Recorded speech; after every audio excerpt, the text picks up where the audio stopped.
Thank you. Thank you. Okay. Sorry. Where's my notes? My notes. Okay. So everyone, please welcome Ashley, Alisha one more time.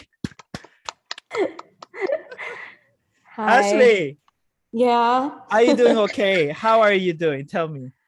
I'm doing okay. Hi Okay, okay. guys. It's so nice to meet you. I did not know this was gonna be such a large group. I know, right? You told me like 7 people. I was like, okay, that's I said doable. 7? You said No way. 7. And then I was No. like, I oh, okay, said like that's 30. doable. Oh, okay. Well, I missed that number. So I'm shaking a little bit, but I'll try to Yeah. get through it as best as I can. You are gonna be totally fine. Yes. So please, can you share us a little bit about your music journey, about your Yeah. background, and yeah.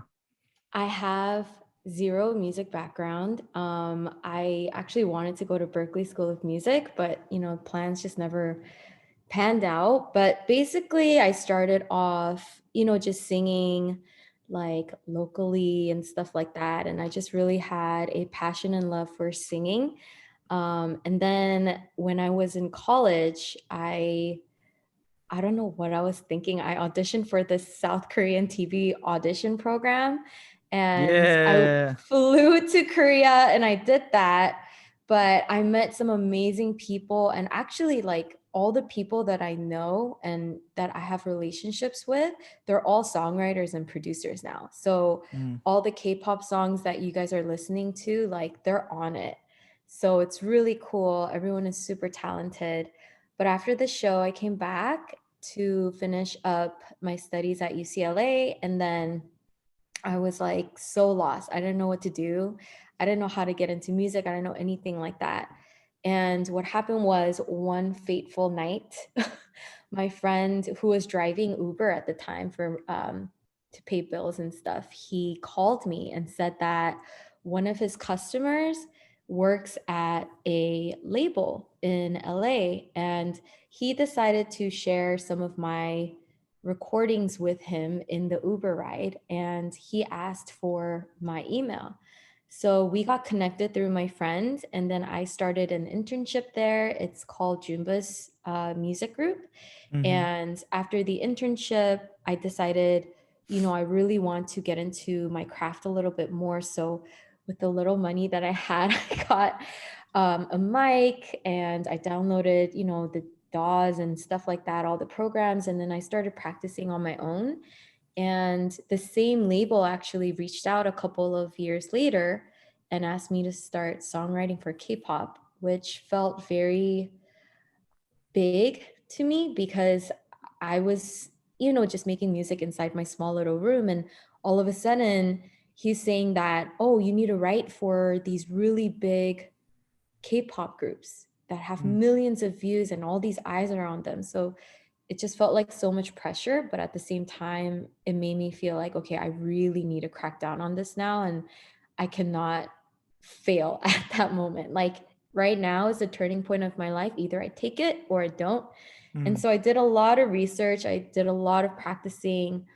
I spent so much time, and that's where I met Puppy too. Mm. And we spent so many hours Yeah. on those songs, trying to get them placed, trying to really mold them to a place where it's really good and, you know, Yeah. right, perfect and right there. So, yeah. And then after that, yeah, I'm still doing music, still writing, still, and now I'm teaching. So Yeah. that's what's going on. So like when I got signed to Jumba's publishing and we were like, so I would send tracks and she was working in the headquarters in LA studio. And then it was always Ashley and JJ top lining my tracks. And so many of my tracks. And I was like so like thankful because I would always see like Ashley and JJ. And I was like, oh my gosh, are they like top lining every single producer's songs or something? And one day I went to meet them in the studio in Hollywood. That's when they told me like, that they love my track and they felt is that right? Is that how you felt? Like yeah, JJ would always say that stuff. Yeah. It was, I think your tracks were the like such a breath of fresh air for us because we listened to so many tracks and we're top lining all the time, but you had this more unique flair to your production and that gravitated us the most. Wow, thank you. Like, and whenever I hear her voice on my tracks, I was like so blown away of the quality of her singing, especially, and the vocal production. And I was like, man, this is one of the most ideal vocal for the top lining. And I really wanted to meet you. When I first went there, like I thought I was meeting like a celebrity, you know? And I didn't even know that it was that Ashley Yoon that I saw from is it Widyan Tanseng? Is that called? Mm-hmm. Do you guys know what I'm talking about? It's a old school Korean audition program. And she was only, how old were you? I don't remember, like 20, 21, 22, maybe. Really? Yeah. You seemed even younger, but she was there and I remember watching her like audition in the program and she was such a good singer and I met her there at Jumba's and I was like so blown away at the connection that we were able to make. Yeah, so and we've had several cuts together. I think like we have like two or three placements in the industry. Can you please tell us how did you get your placement in music with like Red Velvet, Itzy, and Luna and Oh My Girl with all these songs? Yeah, so that took a really long time. Like it didn't happen right off the bat. Yeah. I had to make, and I'm not exaggerating, I had to make at least 100 songs Oh before I my got my gosh. first placement. It was Wow. wild. It is seriously a numbers Woo, 100. game. It was pretty crazy. But yeah, like I'm just glad that I got to work with talented people because you can have an amazing top line, right? But then if the production does not meet that level, then the song's not going to get placed. Hmm. So when a song does get placed, it has to be such a magical collab. Does that make sense? Like Yeah. everything has to be perfect. Perfect. And finding that is really hard sometimes, Hmm. but I think when you meet JJ, um, Shin, and everyone working there at the time, I think we worked on so many songs together that we were able to get to that level of, Yeah. yeah, we're on the same page and we're on the same wavelength. So I guess my advice would be like, if you find someone who's really good at top lining on your tracks, or vice versa, who's Hmm. really good at characterizing your top line and making it into a full production track, don't let that person go. Like keep Yeah. working with I them. won't let you go, Ashley. Keep working with them because that's like finding your soulmate, like your musical It soulmate. really is. Truly. I Yeah. totally know what you mean. Yeah, so I think that's how those tracks got placed eventually because we had that chemistry and stuff. So tell me, like, when you're top lining, do you top line by yourself or do you collaborate even in when you're top lining? Um, I You actually collaborate. love collaborating. Yeah, Okay. because um you just it's a situation where you get to learn so much more in the session where you never thought of it that way, and then this Mm, other person who's top lining with you laid this really unique melody down, and you take that and you're like, wow, like I never thought of it that way, that's an amazing idea, and then that kind of just levels up the entire quality of the song. mm, So I love personally collaborating with people.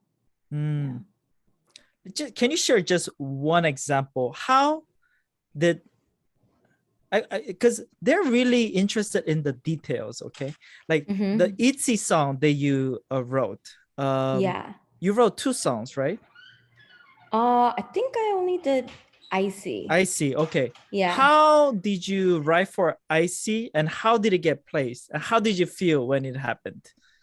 Oh, I don't know if I'm supposed to tell people this. Oh, okay. So I could get in trouble, but Okay, okay, maybe whatever. like skip through those and Yeah, okay. So basically JYP sent everyone, hey, this is the track we want. Do yeah. your best. So it was me, Dyson, and Cam. Mm. And we were in this room, and Dyson goes in, lays down a couple of top lines. I go in, lay down my ideas, and Cam goes in, lay down a couple ideas. And then we kind of mixed and matched the best parts of the Yeah. best, catchiest parts of each person. Yeah. And then we sent that in. Does that make sense? But you Yeah. recorded the whole part though, right? Because you're like the main singer. No, I think Dyson did the demo for that. Oh, really? Yeah, because she has such a strong voice. It's perfect for ITZY. Like she is like their Really? main. Yeah, like I could have done it, obviously, but like we all knew like this is your song. Mm-hmm. Yeah, she was just so good at it. She's so strong. She's such a strong singer. So And from yeah. what I understand, you guys as part, you guys wrote the hook, right? Yes, we Da, did. ba, ba, da, da, da, da, da, da. Oh my Yeah. gosh. That's such a cool hook. That's such a, it's not a very hooky melody. Da da Mhm. da da da da. It's like Mhm. flat nine on a major scale. It's like Mhm. so like out there, but the way it worked, it was so perfect. Um, Yeah. yeah. Can you just share us one thing that people don't know behind the scene that you like to share to us? Because we're all part of that student body. We're all trying to learn. Right. We're all aspiring producers. They all want to get there. And what's something that you want to share with them behind the scene that is not always shown in the public? Well, like I said, you have to make at least 100 songs to Yeah. get one in. Um, but I would say just lose all of your ego and Oh, what you think is right, so and true. what you think is the best for the song might actually not be the best. But it also might be the best, but you're in a situation where you're collaborating with other creatives, and Hmm. you have to respect their thoughts just as much as they should respect yours. So if Totally. somebody says, oh, I think the verse could be better, and it was your verse, then you have to take that and be able to be like, okay, well, if there's room for improvement, if there's someone in this room who thinks there's room for improvement, I should honor that, Hmm. and I should try, or they can try, Hmm. top lining and stuff like that. There's no ego issue, or there shouldn't be any you know negative feelings. Just be open. Yeah. I don't know if I'm asking too much, but was it a little, did you have a hard time? For me, I know I really had a hard time when I first started to work with people in the Mm-hmm. same room and we're like Mm-hmm. sharing ideas. First of all, it's really nerve-wracking to share your idea because everybody's gonna judge you by it. And it's funny because nobody says like, oh, that's a bad idea. But it's all Mm. by like you gotta see the vibe of the room. And nobody Yeah. is excited, then that's a no. Yeah. All these things. Yeah. But if That's someone's true. like, oh, that's the one, we gotta run with Mm-hmm. that, that's when Yeah. that's a good idea. But have you felt like how was like the whole process of letting down your ego? Because sometimes it hurts, like Oh yeah. they shoot It down hurt. your It ideas. still hurts sometimes.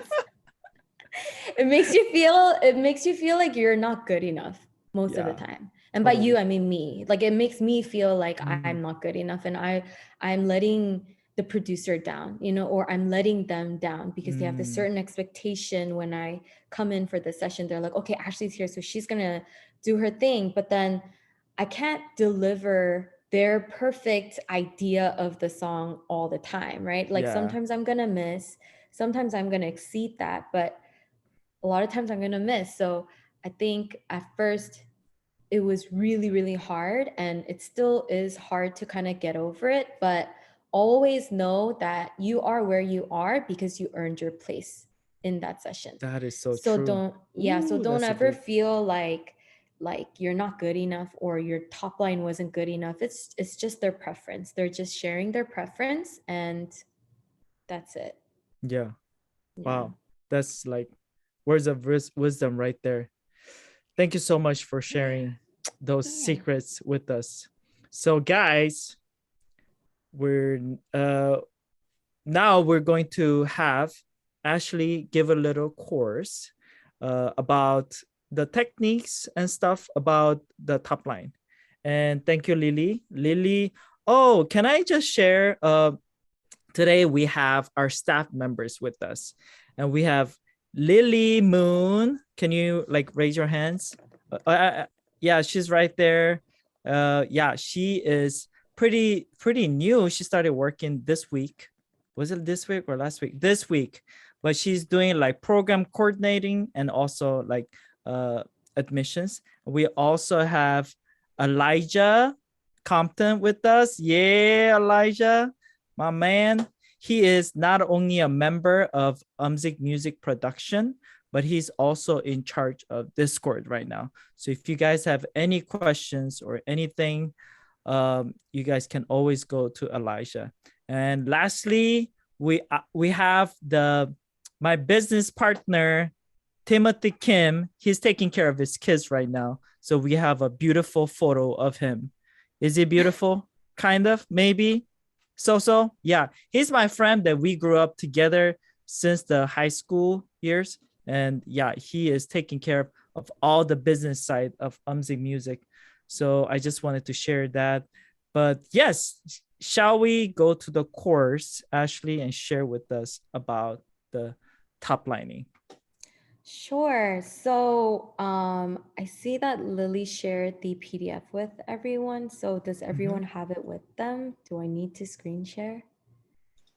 If you guys have it, then. Yeah, we can open it here. Okay, great. Can we all open, guys, to, the PDF file?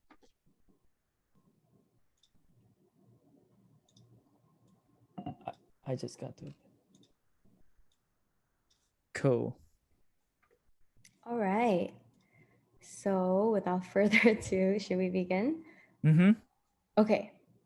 So I wanted to start off with song structure first, because I know you guys are, getting into music and all that, but I just kind of wanted to give you guys the names of the certain sections of the song that I'm particularly referring to throughout the rest of the course.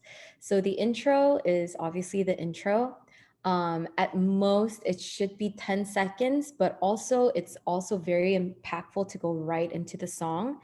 You want to have an intro that grabs the attention of people and it's very memorable and a little bit unusual, just so people are like, I want to keep listening to the song. It's not something that I've heard before. Some songs do start off with the hook. I think Charlie Puth does that a lot, and it gives like a impact where you remember the hook, so that when he brings back the hook in the middle of the song, it's okay, like I know what he's singing, I can sing along, kind of thing. Next thing is verse 1, and you want to start off when you're singing and top lining, you want to start off with like a calmer energy, kind of like the beginning chapter of a book. And you want to do that so that you have room to build up to the pre and the hook. And also having a catchy tune in the beginning of the song doesn't hurt. And then we go into the pre-chorus. This is kind of like the bridge into the hook. So this is when, it kind of like either dies down, where people are, where the listener is kind of like, oh, okay, like they're gonna come with a bang with the hook and stuff, or it drives up. A lot of EDM songs have like a Yeah. yeah, that would be the pre. And then the hook is the hook, obviously the chorus. I always say, don't bore us, get to the chorus. So the chorus should actually take place at some point between 50 seconds and a minute. Maybe even before that, because we all have very short attention spans nowadays. So you need to get to the hook like almost right away. Yeah. I wanted to Can go I ask over. you something? Sure. This was always bugging me. But what is the difference between chorus and the hook? Yeah, what is do you It's the same. It's do you I think just call it the hook. okay, because I get a feeling that hook is more about the vocal aspect of the chorus. Like for example, if the chorus is like a drop with no vocal, Mm-hmm. is can we call that a hook? I never ran into problems Oh, calling it a hook really? and then people being Oh, like, I don't okay. know what you're talking about. Yeah, it doesn't have anything to do with vocals. I think it's more about the structure of the song. Like what's the main theme? What's Yeah. the main point of the song? Okay, That I got it. would call the hook. So going into hook structure, there's a A-B-A-B structure and there's a A-A-B-B structure, which I will get to in the top lining portion of our session. And then after the first hook comes the verse 2. You want to keep it as similar to the verse 1 melody, or if the production kind of switches things up 180 after that first hook, you want to do a completely different top line. But if you're doing K-pop, obviously you can insert the rap right there. That's a perfect spot to put in a rap. Yeah. And then, copy paste the pre and the hook again. And then after that, sometimes you'll have something called a post hook. And this is kind of like a continuation of the hook. And it should be equally catchy, but kind of more groovy, have more room to groove. So I don't know if you guys listen to a lot of K-pop, but IZ*ONE has a lot of post hooks after their hooks. You can catch it at the last hook, the last post hook. They're always amazing, but you'll understand more if you kind of give those a listen to. Actually, Mhm. some students are having trouble opening the PDF file. Do you Sure. You want me to mind share just screen? share screen? Yeah. Yeah. 1 second. Okay. Nice. How does It's that good. look? It looks Okay. great. Thank you. Awesome. Okay. So that's that. And then the bridge comes in. And this is when melodically you want to kind of think of it as like a alternate third verse. You want to do something a little more calmer energy than the first verse, but equally keeping the energy up in a mid section so that you don't lose the interest of the audience. And then obviously copy and paste the hook and the post hook again. And if your song has an outro, like an instrumental outro, then perfect. The entire song, in my opinion, should be less than 4 minutes. Even 4 minutes is really long.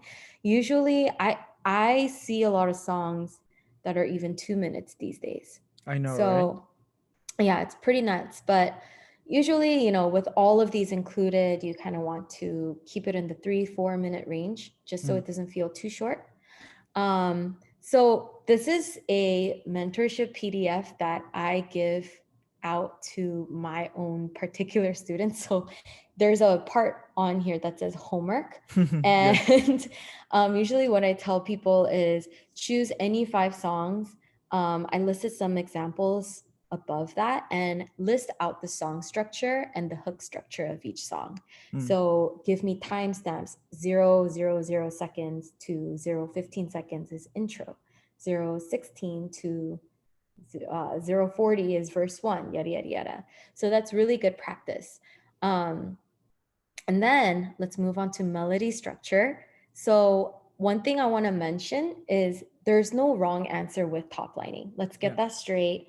You're not bad. You're not, you're not doing anything wrong. There's nothing wrong with anything that you do creatively, but there are certain tips and tricks that you can use to keep your top lining interesting enough to carry out the song, right? So I'm going to give you guys a little bit of tips on melody structure when I personally kind of run into writer's block and I don't know how to approach the production whatsoever with top lining. I kind of resort to these. So if you guys ever kind of draw a blank, you guys have this list to be like, okay, maybe I should, use this idea, use that idea. That's very So helpful. there's 7 types of melodical little stuff that you can add to decorate your top line and make it interesting. So one is stationary. It's a straight line, meaning the note just goes on. So for example, in Whitney Houston's I Will Always Love You, in the hook, she uses a stationary melodical structure. And she goes, and I will always love you, right? So that's very stationary. And it's very impactful because everybody knows that hook because of that stationary note. Like sustaining, right? Right, sustaining. But you can also break that into pieces. You don't have to just sing one note for a little bit and be like, okay, that's the hook. No, you can also, there's another example. Selena Gomez has a song called Can't Keep My Hands to Myself. So that's stationary too. Can't keep my hands to myself, right? So you can break up that straight line into little pieces. And that could also be very interesting as a top line, kind of fun. So the second one is I call it a zigzag. It decorates the straight line with a neighbor, and it literally goes like this in my head, like literally a zigzag. So Justin Bieber's Ghost, I really try to use songs that you guys all would know, but in that song, he goes da da da da da da da da da da da da da da da da da da, right? So that top line is da da da da, and that's already a zigzag. It is, yeah. Yeah. So as long as you guys can picture like a zigzag, it doesn't really matter which note you use. It still kind of makes things very interesting. It goes da da da da da da da da da da da da da da da, right? So that's a zigzag. So that's another idea you guys can use if you guys kind of run out of melodical ideas. So ascending is you start low and you go up. And it's kind of a very common melodical structure that a lot of people use, but a very apparent example is Katy Perry's Roar. So you're gonna hear me roar, oh, oh, oh, oh, right? So that's ascending. You start low and then you go up, roar, like that. So you can also use that kind of melodical structure. And if there's an ascending, there should be a descending, which is you start high and then you go down note-wise. So Charlie Puth, We Don't Talk Anymore. I don't know if you guys know that song, but his main thing is, we don't talk anymore. We don't talk anymore. Da, da, da, da, da. It keeps going downwards. And note that every time I give you guys an example, it's like the main part of the song. Like if I sing it anywhere, people would know what song I'm talking about. This is why melodical structures and strategies are so important, because if you guys use this correctly, then anyone anywhere can hear you sing a snippet of your own song and they'll know exactly what you're talking about. And it's very just, right there. And another one is arch. Is you start low and you go up and you go back down. So let's go back to the example of Katy Perry's Roar. So you're gonna start low. You're gonna hear me roar, oh, oh, oh, oh, roar, oh, oh, oh, oh. It's like a parabola. Is that what a parabola wow. is? That's it's a like cool a hill. word. I don't even know that word, but it sounds so educational. Yeah, so it's kind of just like a hill. And then on the opposite end, if there's a regular arch, there should be an inverted arch, which you start high and then you go down and then you go back up. I don't have any examples of that right now, but you can actively listen to songs and you can literally pick out these melodical structures and strategies. So that's up to you. That's your homework. Parallel is you follow the bass and the main synth of the song. And thank you. Basically, a lot of EDM or trance songs do that. And you'll hear it in some. I can't think of an example right now, but I think Charlie Puth does it too in one of his songs. But the production has a really catchy melody, and you'll find people top lining the exact same melody. And do producers get top lining credit if that happens? I don't know. I've never I've never run into that before, like where they were like, oh yeah, then I have a share in the top lining. But I mean, I'm assuming it's 50-50. No need to Yeah. this is yours, this is mine. Like you guys are working on it together. So it's 50-50, right? Yeah. So yeah, those are melodical structures. So what I would want you guys to do is the next time you're listening to any song, try to figure out like, oh, what kind of melodical structure was that? Like really actively listen to each melodical structure that your favorite artist uses, because chances are they're going to use all 7 in one song. And that's what Mm, makes a great song. It's constantly moving, it's constantly, molding and morphing into something else. And it's not yeah. stagnant and it's not boring.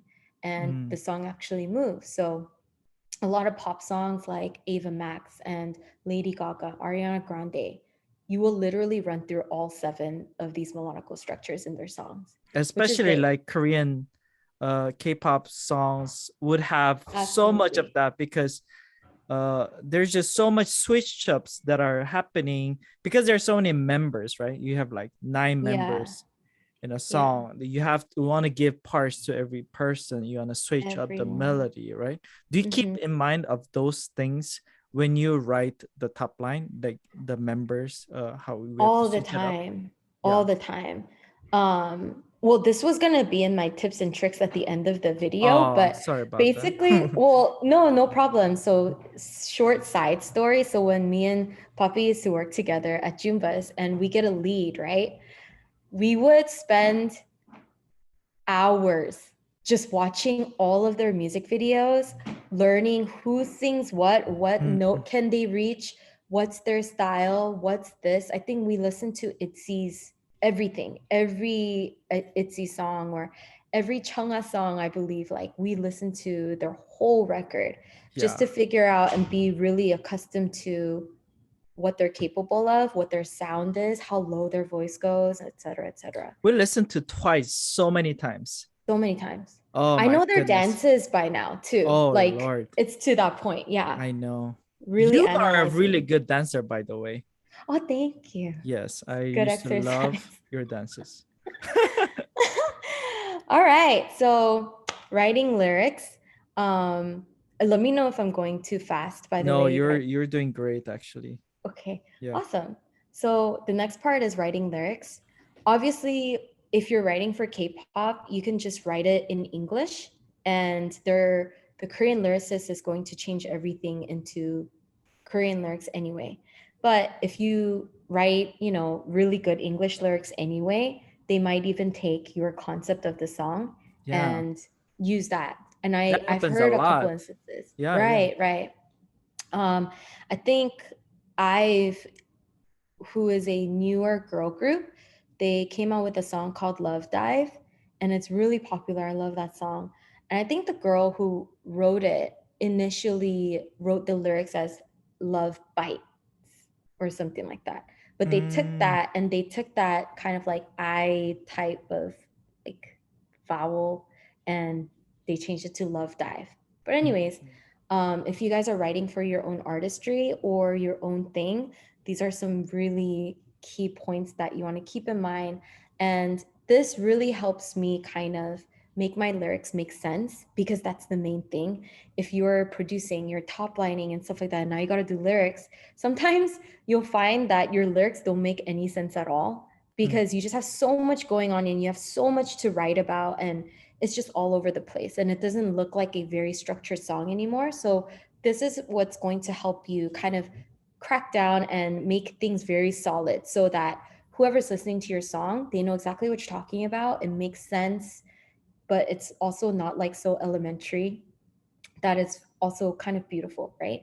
So Mm. what I do is, number one, my first step is called destination writing.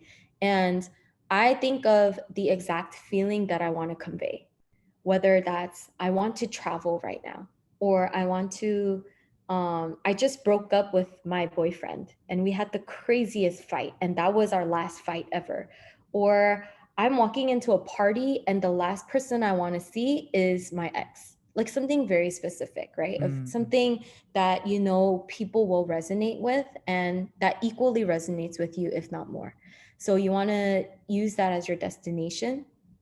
And then number two, what I do is I write a list of keywords. And this is very important because when you're writing a lot of lyrics, you'll realize that you're running out of vocabulary. Like Totally. how many different ways can you say I love you to someone, right? You Yeah. have my heart. I love you. You make my heart beat. Like you'll find yourself repeating yourself a lot. So keywords is going to really help you. So let's take the travel thing, for example. Like if my destination writing topic was I want to travel, I am so sick of this pandemic or whatever, then my keywords would be, Korea, Singapore, jet, red eye, something very specific. I'm not talking about I should or I want. No, very specific keywords that have to do with traveling. I would write all of them down, brain dump, right? Who do I want to travel with?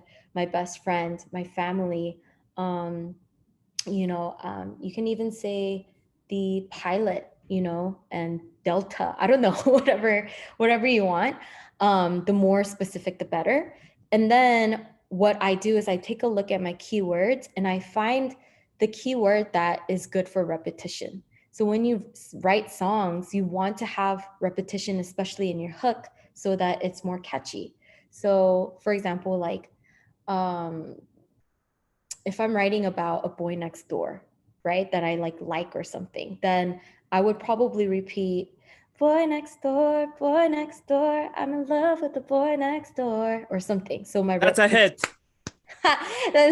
so I would repeat boy next door, boy next door, boy next Yes. door, right? So even something like traveling, like, I want to hop on a red eye, red eye, red eye, on a red eye with you, or something like that. Like, let's say I picked red eye as my keyword of repetition, then you want to repeat that so that when people are listening and when people are like, oh, I know that song, it's that red eye song. Yeah, red eye, red eye, red eye. And that's like a cool earworm kind of thing to have, I right? really think what you just said is a really, really important point that we forget.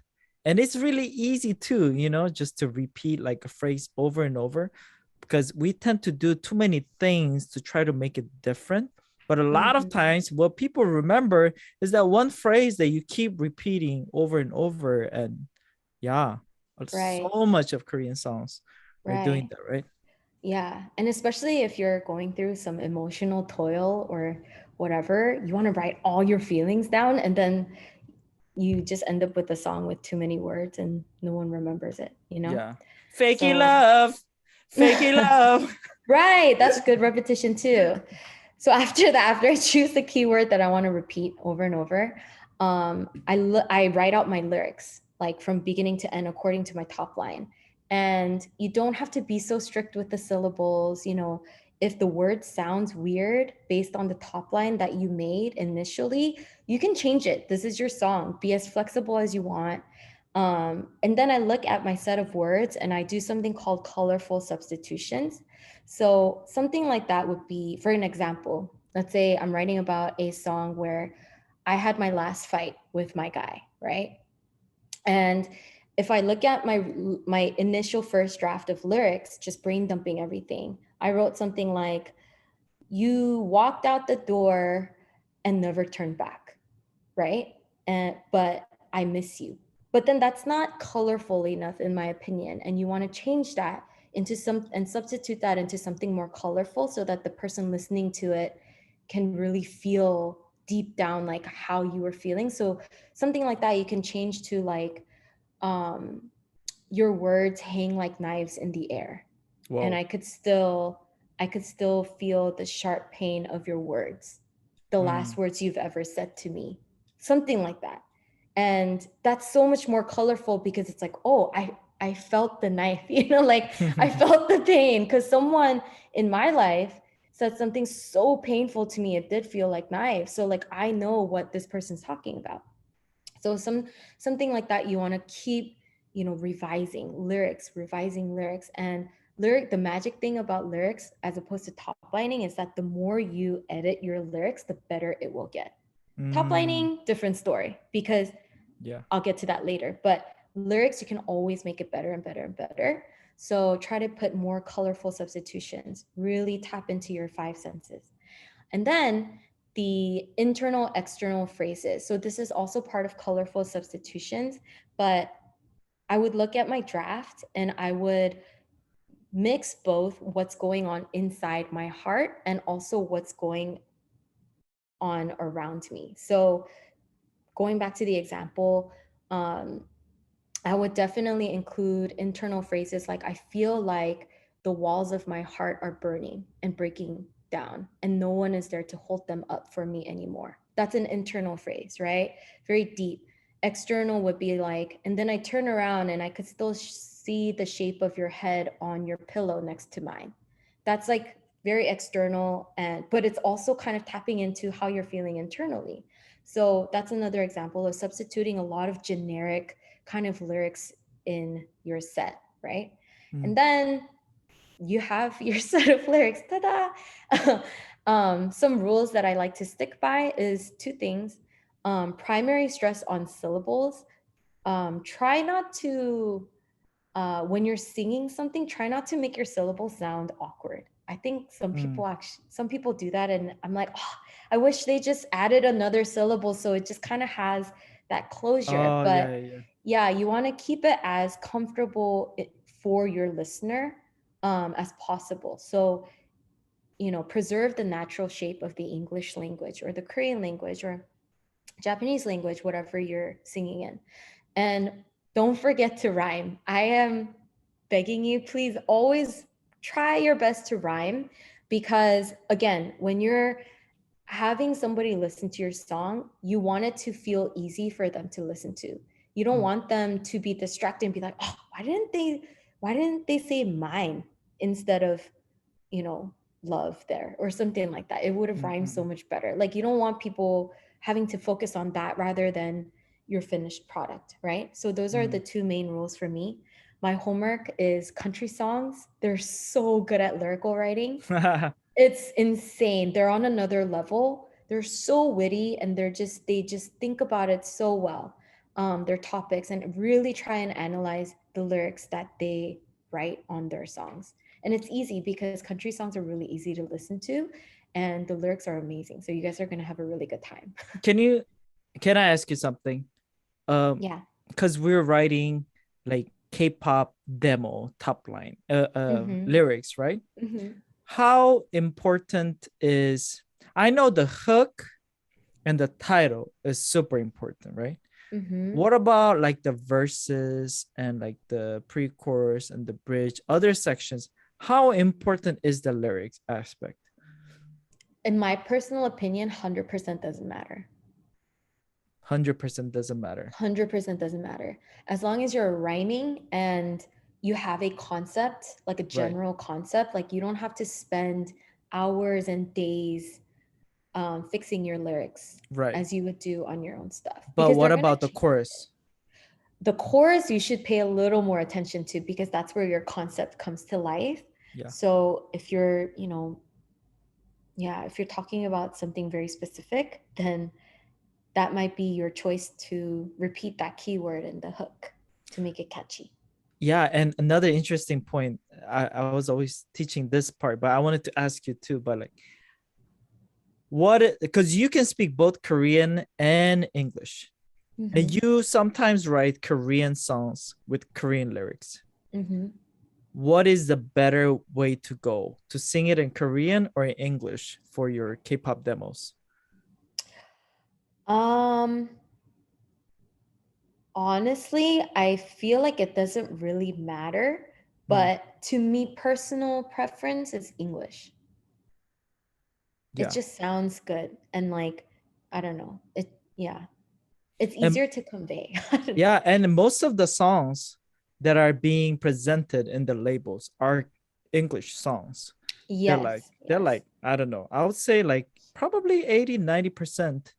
Because even like Korean people from Korea, when they top line the songs, they will try to imitate English to write it in English, even if they don't speak English, Mm-hmm. because sometimes the rate of getting a placement in Korea, Mm-hmm. English has a better placement rate. So I Right. think people are trying to do more English, right?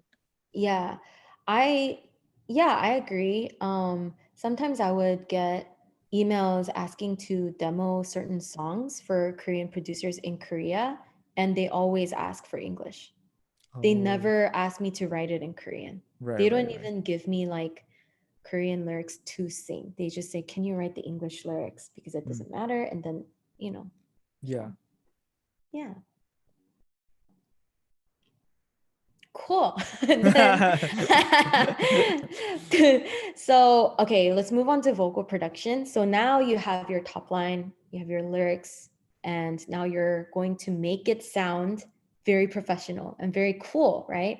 Mm, So I usually separate this into two parts. The second part is not always going to work for that particular song. That's why it's just a part two and it's kind of extra.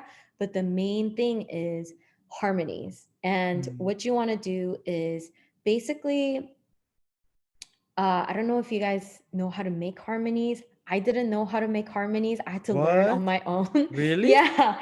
JJ Wow. actually helped me a lot because JJ is just so natural at harmonies. Mm, But basically, you want to make high harmonies and low harmonies. So I always call it 1, 3, 5, where the 3 is your main top line melody. So let's say da da da da is your top line.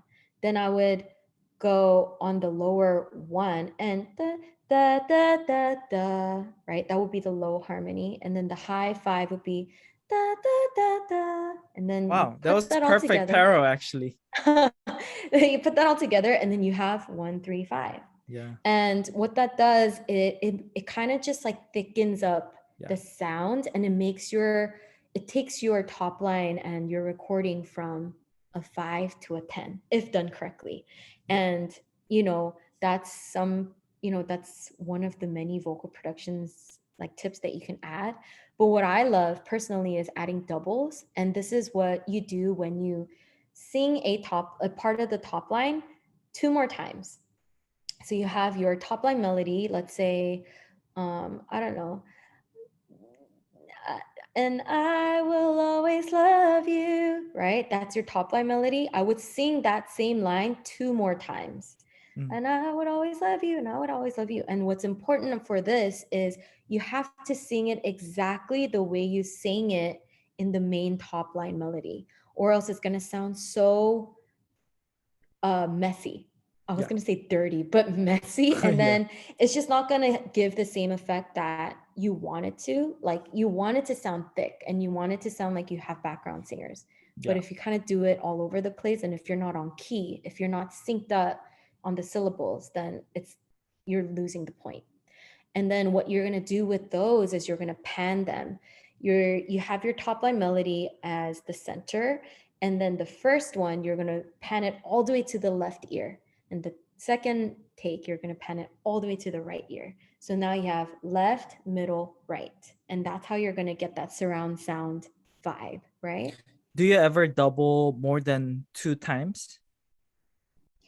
If it's Yeah, I do. If it's kind of like, if you want to give it a more stadium, everybody singing with you kind of vibe, Mm, like Lovesick Girls by Blackpink, their hook, we are yeah. the lovesick girls, na, na, Oh, na, yeah. na, na, that they probably did so many double stacks on that. Yeah. And if you hear it back, you guys can kind of tell, like, oh wow, this sounds like 10 girls, right? Maybe Mm, even more, because maybe they mixed it so well, but it's definitely more than two times. So it really depends on your preference. If that part of the song calls for like a very big arena stadium kind of, okay, everybody sing along kind of vibe, then you want to have as many doubles as possible, right?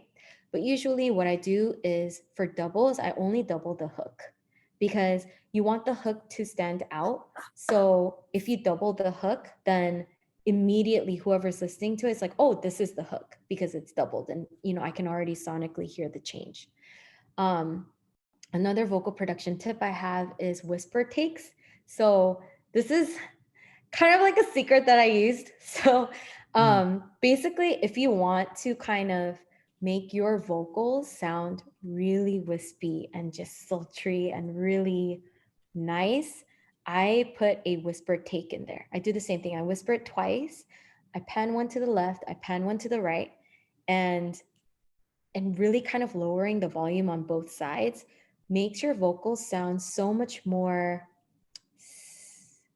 Yeah. like Airy. sizzling, airy. Yeah. Yeah. So Mariah Carey used to do that in her songs. I don't know if Ariana Grande does it, but Mariah Carey used to do whisper takes. So sometimes when you listen back, because the mix isn't as compressed as it is now, you can hear her whispering parts of her songs, and it just gives that oomph, that extra 10%. I love doing it, but this too, you have to be careful if you are doing it, just recording it without, keeping in mind that you have to stick to the same syllables. It's going to sound super messy. It's just going to sound like, oh my gosh, who said that? Like people are going to be really confused. Yeah. So you want to be really careful with that.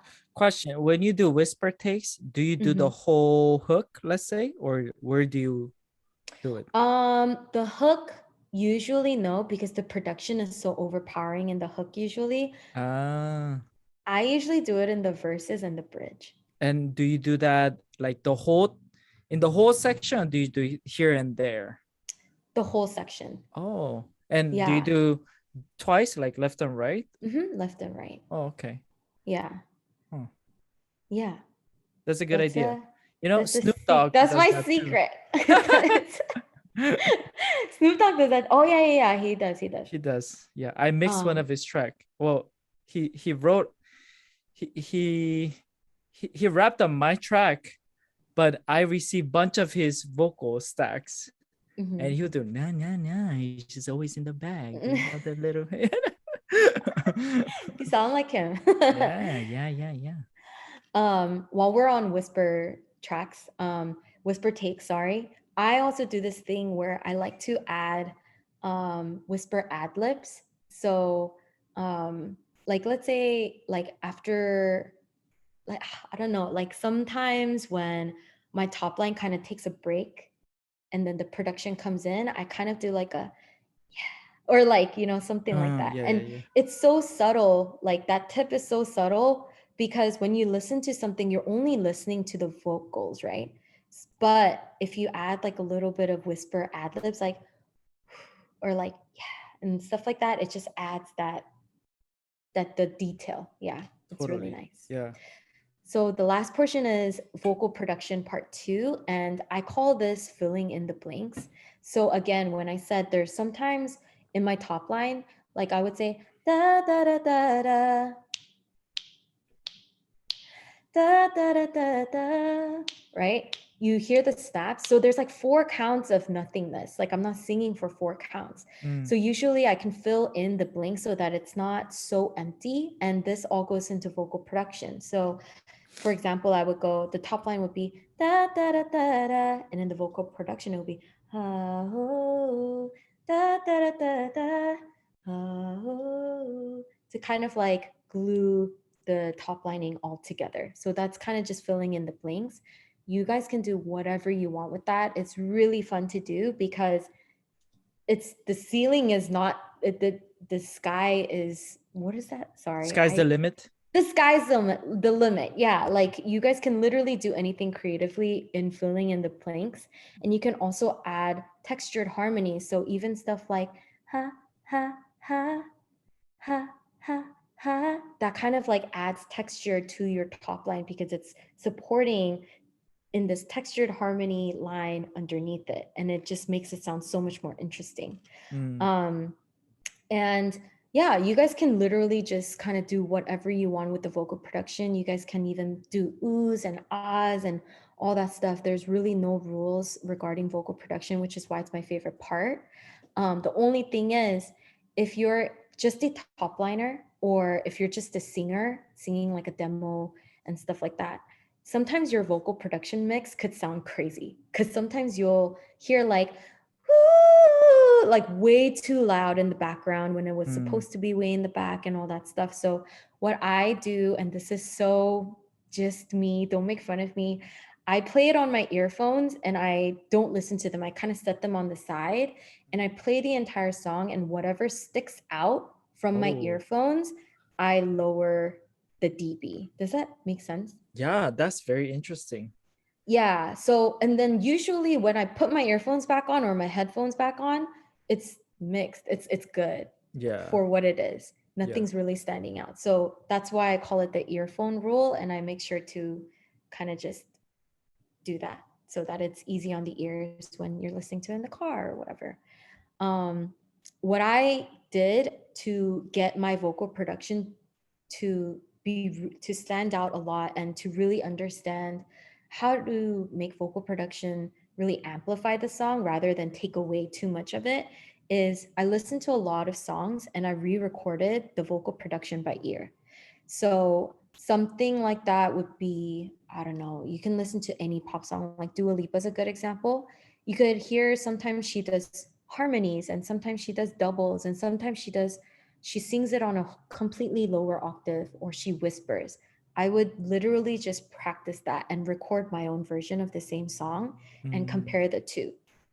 And after I'm done and after I feel confident that, okay, this is pretty much all the vocal production that I heard in the song, I zoom out and I look at the entire section and I began to kind of figure out where did she add harmonies? Where did she add doubles? Where did she do this to, really bring the hook, the last hook out? And usually the rule of thumb is you double the hook, you put harmonies in the pre, you put harmonies in the bridge, and you double the post hook and all that stuff, and ad lib at the end. And there's this, what I'm trying to say is there's a particular pattern that goes yeah, on, yeah. and you'll only be able to see that if you really chow down and you re-record the vocal production that you hear by Mhm. ear.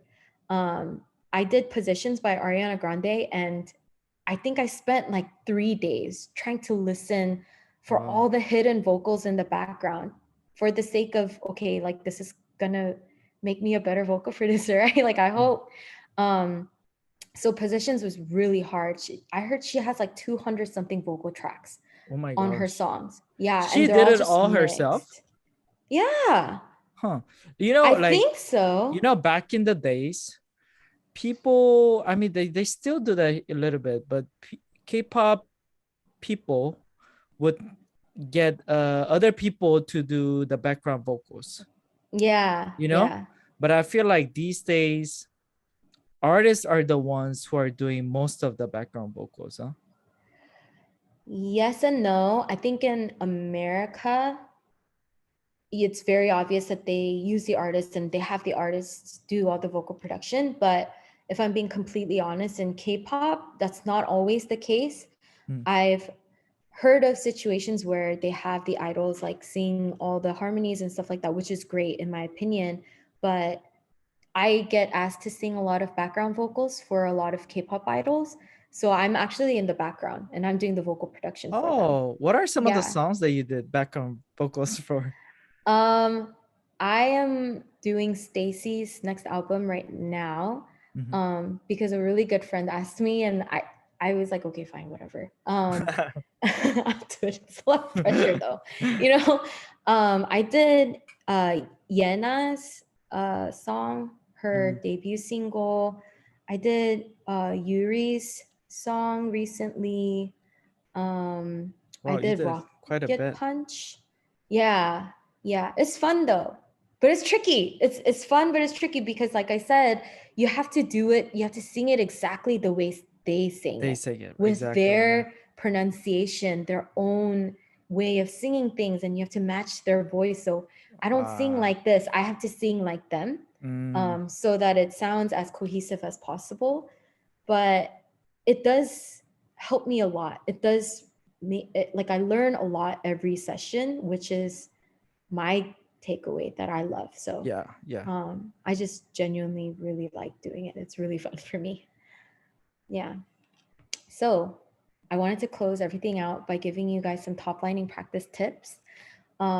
Something that really helped me is I went on YouTube, and if you type in the search bar your favorite artist type beat, like some artists that you really Mm-mm-mm. resonate with.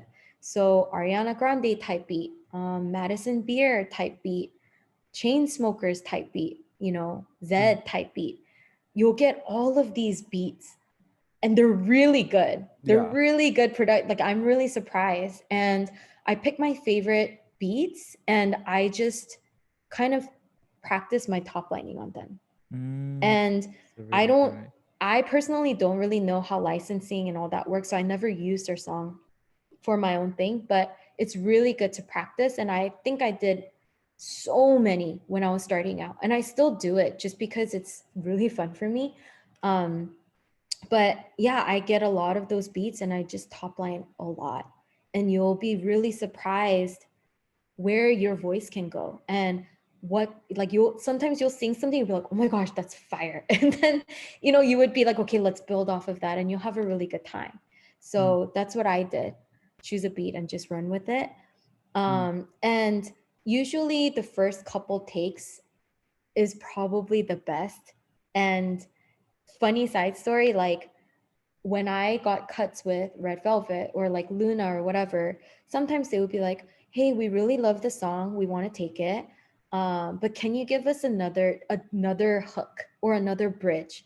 mm. And I'd be like, sure, I'll give you like 5. And then I give all 5, and they end up They going picked with the up. first I one. know, right? You know Yeah, this to be they true. always do This that. Yeah. always happens. So don't stress out so much. Don't get burnt out and run out of top lining ideas. Be like, oh, I don't want to do this anymore. Because chances are your first couple takes are really the best takes because it's the most natural based Yeah. off of what you heard in the beat. So Yeah. really trust your gut, and you're doing great. So just go with it.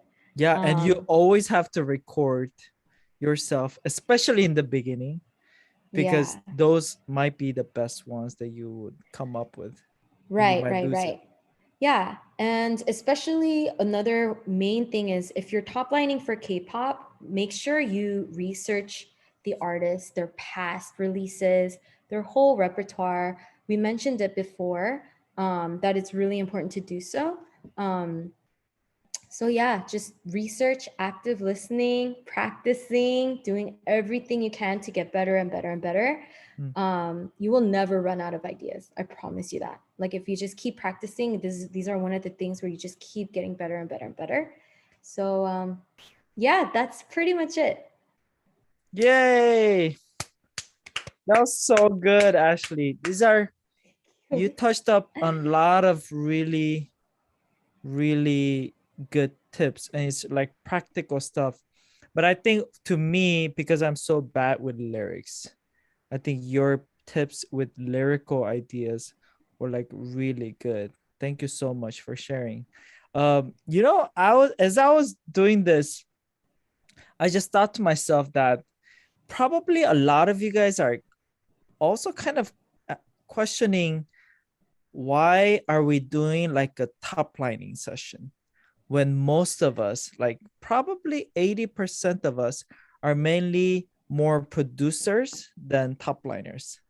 Well, that's exactly why we have to learn more about top lines, because we are lacking more on the top lining aspect than the production, because you are better in producing songs. And check this out.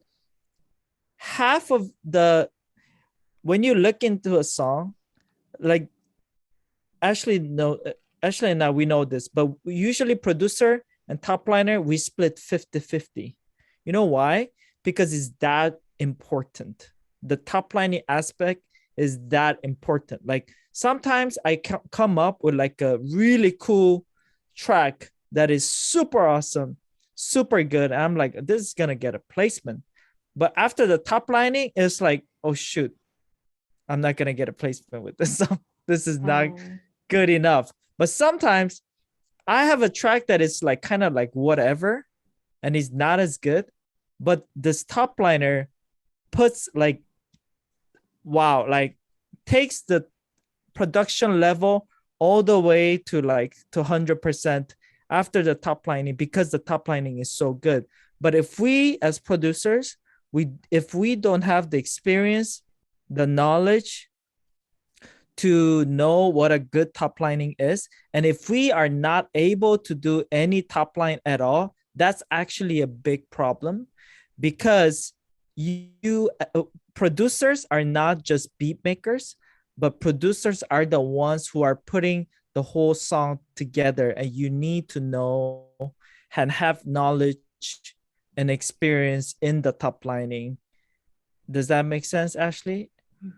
Yeah, I really believe it. And it's interesting because a lot of my songs that I place are songs that I actually even top line myself. And it's not that because I'm a great top liner or whatever, but it's because I have the best understanding about what I want my song to be top lined like, you know? So hi, this is my daughter. Her name She's so is, big now. I know, right? She's Yubi, and she watched Lion King today. 유비야, 라이언이 어떻게 해? That's right. Oh, That's how lions do. yeah. Yeah, but guys, that was so good. I know you guys have tons of questions, and probably from people from intro to K-pop class, they already know what to do. But guys, if you raise your hands right now for questions, you are going to be moved at the top, and we're going to take questions according to the people who raise their hands first. So if you have any questions, please raise your hands right now. I think if you do this, it has the raise your hands function. Or you can also go to reactions and the raise hand. But Rory, go ahead, mate. Yes. Amazing class. Really appreciate you giving all your insights. Just regarding harmonies, like I'm unsure what notes are we hitting. Are we doing octaves high and low? Or are we doing like fifths or something like that? I'm a little unsure what notes you hit in a harmony stack. It's very alien to me. Yeah, usually I go for fifths and firsts, just because if you just do like a high octave or a low octave, it doesn't sound as interesting in my opinion. But if let's say you go to the hook and the hook is really high, it's really up there, then it doesn't hurt to kind of balance out the high frequency by adding a lower octave line of the same melody and left and right pan it. Okay, awesome. Perfect sense. Thank you. Yeah. Youngkang Chan. Are you from Korea? Hello. I'm from Singapore. Actually. You're from Singapore? Yeah, Singapore. That sounds like a Korean name for some reason. Youngkang Chan. I don't know. Yeah. What's your question, bro? For when we are doing top lining, right? What is your as you research for the key the lowest notes and high notes of the artist, right? But what if you're a singer who cannot reach the note? Like you see most K-pop artists, especially the male, they are like tenors. But for me, I have a lower voice, I have a baritone voice, which is actually more suitable to sing female song one octave lower. So how do you like deal with this situation? So what I heard is your range may not fit the production track. So how do we go around that? Yeah. So you don't necessarily have to be an amazing singer to top line in general. Usually what happens is as long as you hear something really creative and good in your head, you can always have someone who is a good singer to top line that to sing that for you, to sing the demo for you. A lot of times I don't even get like a rough recording from the top liner. They actually just play it on the piano, the melody on the piano, so that they don't have to reach those high notes. But I understand that they want me to reach that high note. Does that make sense? So you can always top line on the piano as well if your voice doesn't go there. Okay, thank you very much. It's very helpful. Yeah. Chris. Hey, Junie. Hey, Ashley. I have a question on, so you probably get a lot of tracks from producers, right? When you pick a track to write on, how do you choose the track? And in your opinion, what makes a track good? Oh, that's a really good question. Yeah, I choose if I can't explain it, but if I immediately hear something and I immediately feel like, oh wow, like I already know what to write on here for some reason, then I pick that track, obviously. But also what I look for in a track is, does this track stand alone to be a really good track? Does that make sense? Like, can I hear this track like being sold in K-pop? Because if the track itself is very low quality and it's not completely where at the level it should be, then chances are like it's, you know, they're gonna reply with, hey, this track needs more work. And as opposed to tracks that are really crazy and, you know, you're going up against thousands of people, Right. you know, submitting for the K-pop placement, right? So if I hear, wow, this track is really unique, but I just need some time to top line because it's so unique and I've never heard something like that before, then I will choose it no matter what. And I'll be like, I'm gonna make this work because I know that right when the A&R hears the beginning of the track, it's gonna catch their attention. Right. You know, Would you? Yeah. I was just gonna say the first point she mentioned, I think is very important. If the track can be good, but if she can't really come up with ideas right away, that actually means the track is not very singable. I see. And that's very important. Like, are we just making crazy beats that, you know, stands out as a beat? Or are we creating thinking, oh, I would love, I can see a top line going like this in this section, like doing like a rap part in this section. Like a lot of times you want to have top liners feel something and very inspired to write something on it. And if you fill it up too much, they're not going to feel inspired to. All right. Gotcha. Thanks. Yeah. Gabriel. Hey, Hi. so I find myself sometimes having a hard time with this thing called more K-pop or not K-pop enough melodies. So I wonder if you have any tips or any rules that you follow that help you to make more K-pop melodies or something like this, because sometimes they don't tell you, or someone don't give you a feedback, oh, you need to do this. They just, oh, needs to be more K-pop, and you don't really know what to do. So if you have any tips. I have two tips for that actually. So one is you need to listen to a lot of K-pop songs to understand what the K-pop sound that they're going for. Because I met and know a lot of people who still don't really understand what K-pop melodies sound like, because they're like, wait, music is all the same, you know, it's, you know, why is there a specific genre just for K-pop? But if you listen to a lot, you'll understand that K-pop melodies are very, it's all over the place, right? It is. Constantly, it's just everything all at once. And yeah, you know, the 7 tips, the melody structures that I gave you, those are probably not even all of them, but they are using the 7 constantly in like one section, as opposed to regular American pop music where they just spread out the 7 melodical structures in the entire song. So with K-pop, I really do believe you just always keep it interesting. And by interesting, I mean you're just always using different kinds of melody structures all the time, just bouncing off the walls.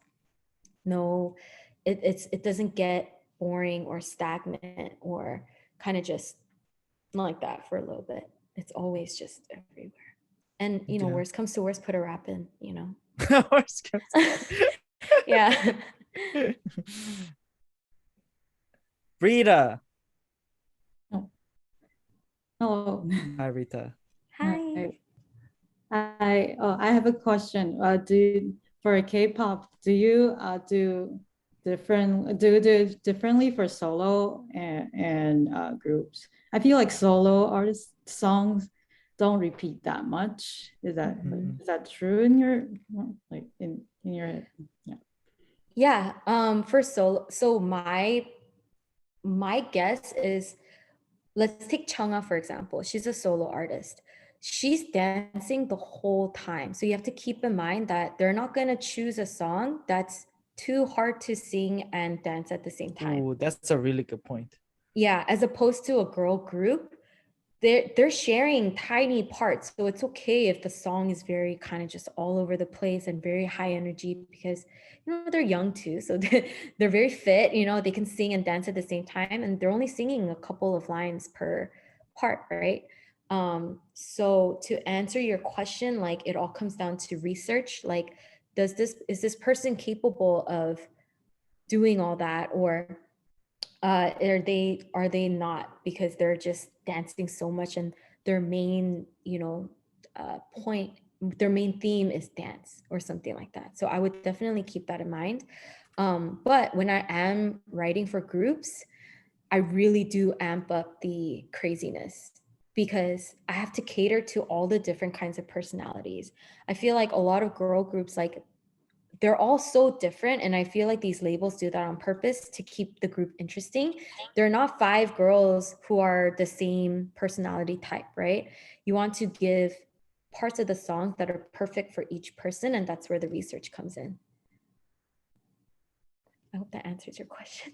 Thank you. Yeah. Yui, it's been a long time. Hi. Yui's from Japan. Hi. She's a Hello. top liner, actually. Yeah, it's been a while, Puppy. And hi, Ashley. I have a question about top lining, and I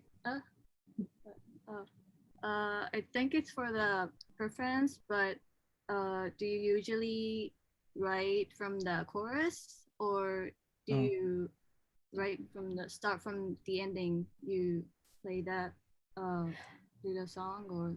Yeah. Personally, I just go straight through from beginning to end. It just kind of makes more sense to me that way.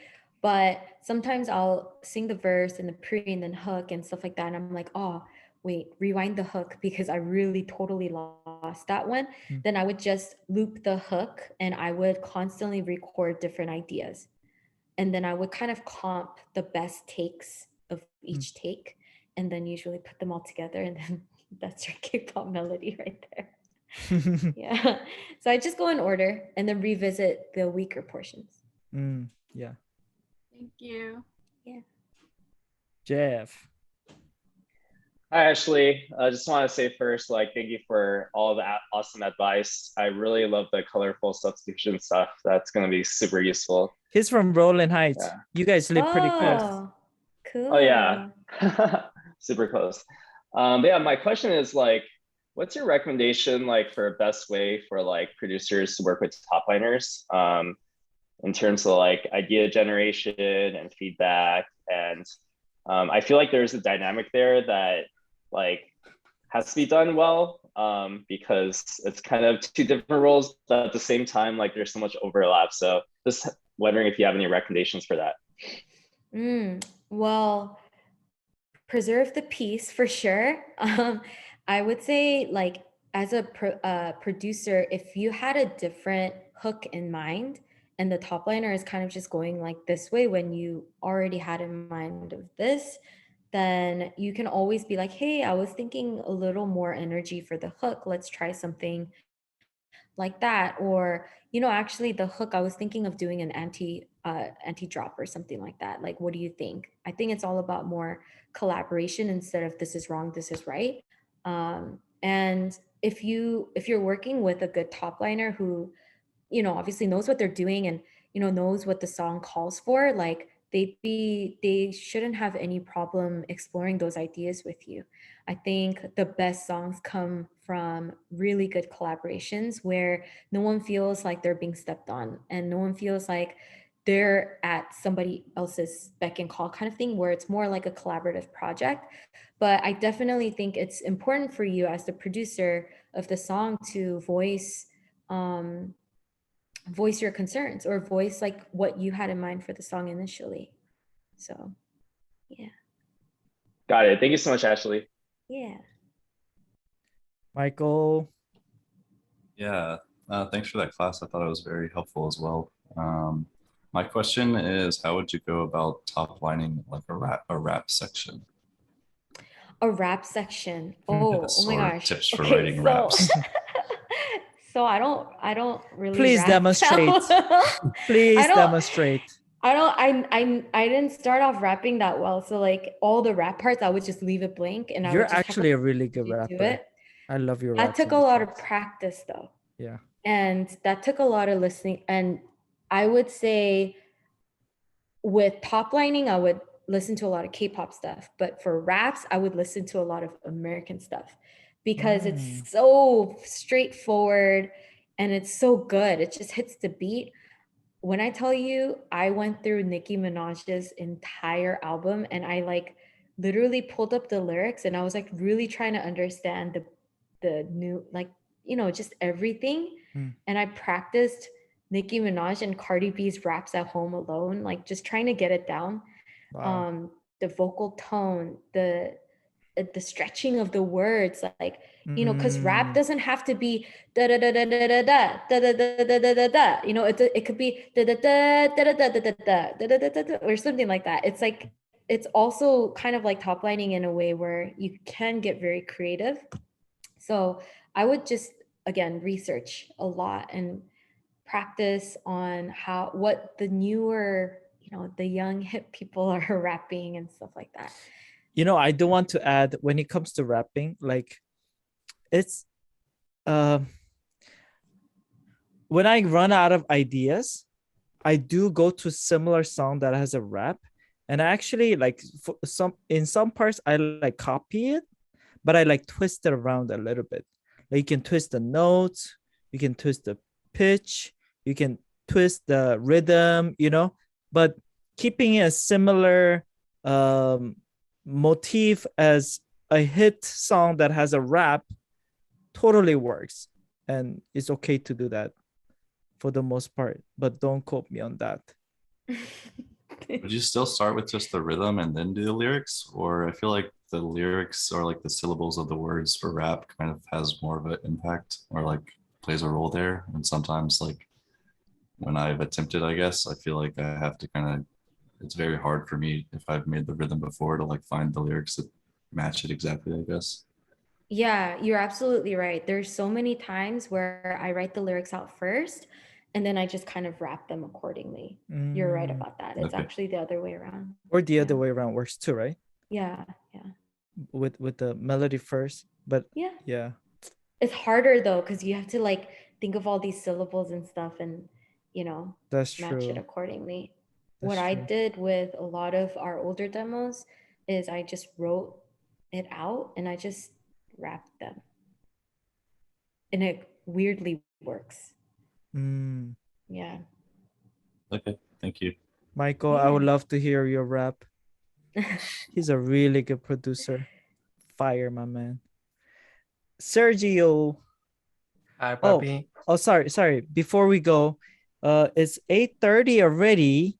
So if any of you guys have to go, feel free to leave right now. But we're going to go on breakout rooms too. So if you stick around, you can also stick around for that. Ashley, are you okay to take 3 more questions right now? Or Yeah. Yeah, I'm cool, here. thank you. All right, Sergio. So, hi, Ashley. Thank you very much for the knowledge. Yeah. I think for what I heard that you're a really great singer. So my question is, how important or how does it relates the top lining to the singing skills and how should we work on them?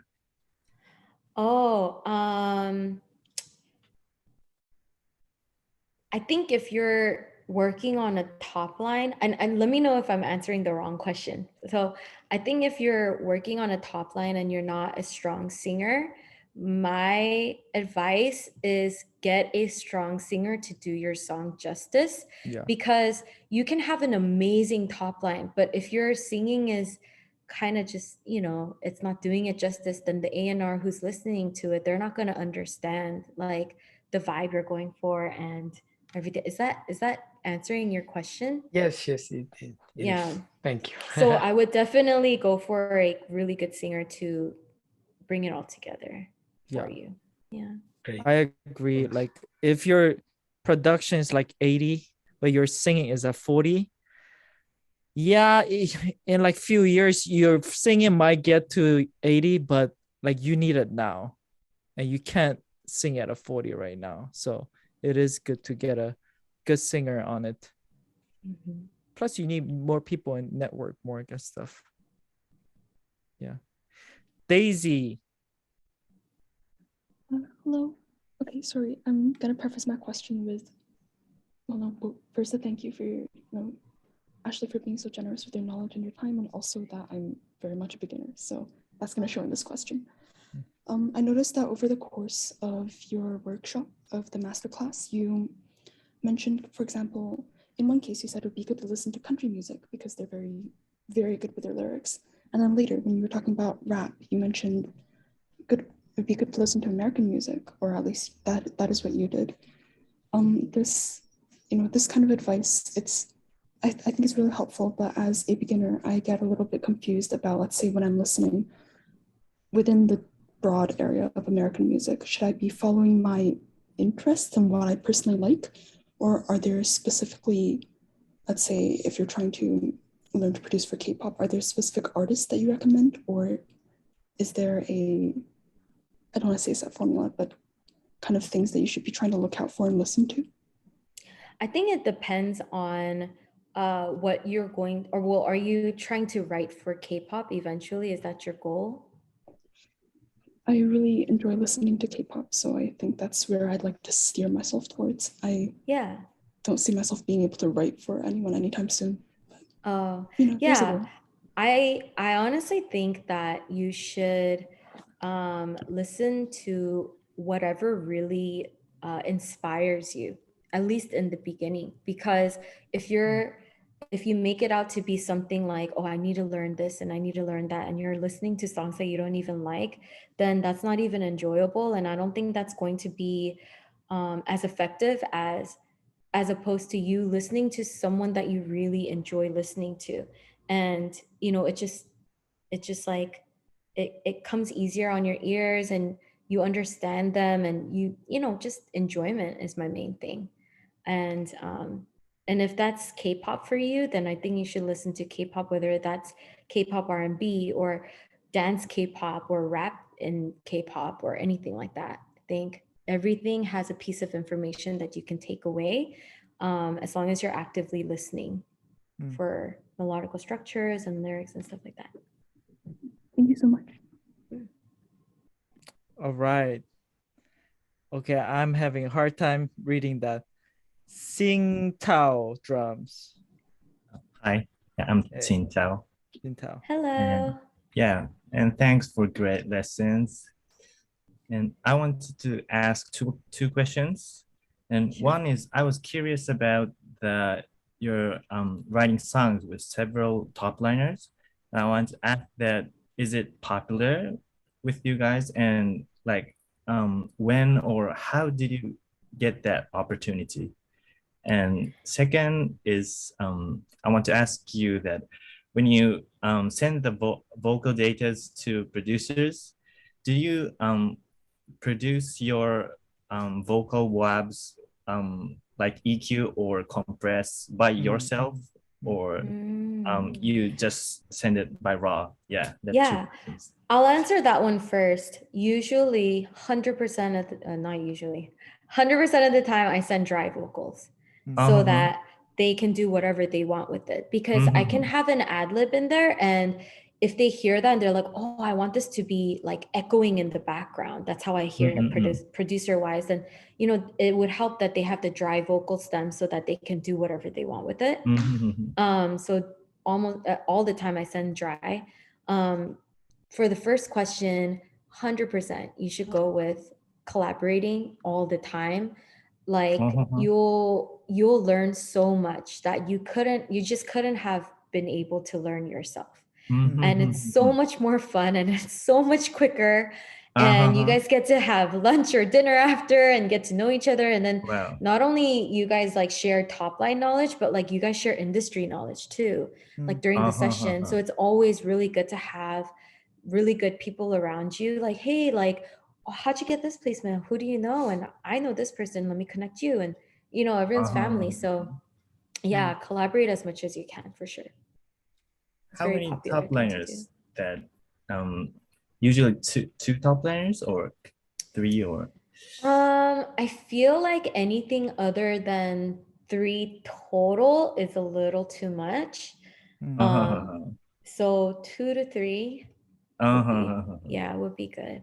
Okay. Because like if you go more than that, sometimes one of the people tend to not do anything because there's just already so many ideas. So they're like, oh yeah, that's what I was thinking. Yeah, go ahead, you know. So I think 2 to 3 is a good number. Yeah. Thanks. Yeah. All right. Wow, Ashley, thank you so much for answering all the questions. Wow, really big round of applause. Guys, before we go into the breakout rooms, I want to give you guys couple of announcements. I know about 10 of you guys here have only registered to one-time masterclass with Ashley, which is great. But if you want to become part of the UMC program, please register to that. Then you guys can enjoy every month having the master course as well as taking advantage of all the features that comes with the membership. And guys, secondly, I do notice that we are still kind of a little shy because we are not, we don't know each other very well.